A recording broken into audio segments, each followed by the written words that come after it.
Consecutive wins, first time this season. Does that feel like there is momentum building here now? 3 consecutive wins, first time this season. Does that feel like there is momentum building here now? I didn't think about it yet, to be honest. And still in this game was intense enough. But we have to. Which alternative do we have? So we have to producing results. And tonight we did that again. I thought, especially in the first half, we were exceptional against, how we all know, a really good organized side. We caused them massive problems. I mean, we could pass between the lines. We found their Fab, we found their Fabio, we found their Bobby. We scored wonderful goals. A goal.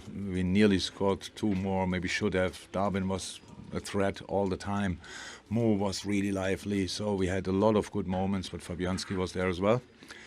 And then this last minute before half time, when they got a penalty, that changed like the feeling a little bit for the game. So like it was lucky that we were 1-0 up, and we couldn't get rid of that 100% in the second half. So we didn't play exactly like that. We had to make changes, not because the boys had problems or only little problems, but when in half time you ask, oh, he feels here, he feels there, so come on, then let's make changes. And that's what we did early, and then later on we changed system as well. So then I thought we were again, we did better, but before that we should have played more. So it's just, but because of you cannot avoid long balls, obviously, and all these long balls at least not all the time, and all these long balls are really dangerous, especially when both strikers are monsters in the air.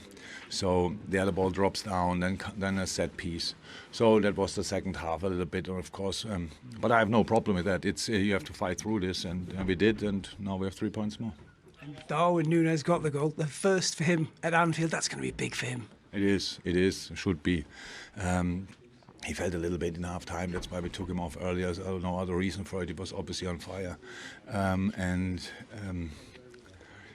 Great goal. And the other situation is an incredible situation where he hits the post. Then a half volley or whatever, when Fabianski makes an insane save. And there were a lot of good moments, really. The movements were good. Understanding of the boys was really good.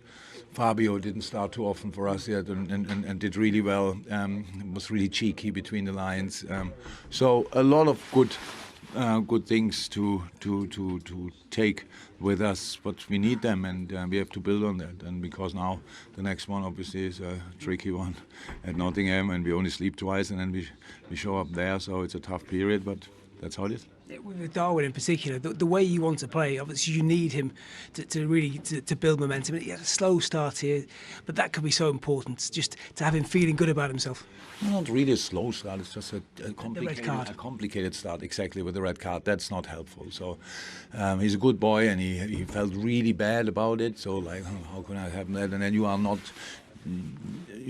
cannot be the warrior you want to be, because he is a very emotional player, but now he has to be always careful, because maybe this could lead to what, and this could lead to something, and but it's all fine. He's settled really well, and he's 22 years old. He's an incredible talent, and they're really, really excited about it. Very quick word on Curtis Jones. He won't get the headlines tonight, but a welcome return as well. I think on a private basis he will get all the headlines, because it was a long time. It was his first game in that season, if I'm right. So he had a horrible, not a bad injury, but one didn't go away. And so I hope now is everything fine and we can use him. And for the first game, it was obviously a really intense one. It was quite long being on the pitch. The next one is waiting, but Ox needs training as well now. Curtis needs training. So it's very important that these boys come back. Thank you, Jürgen.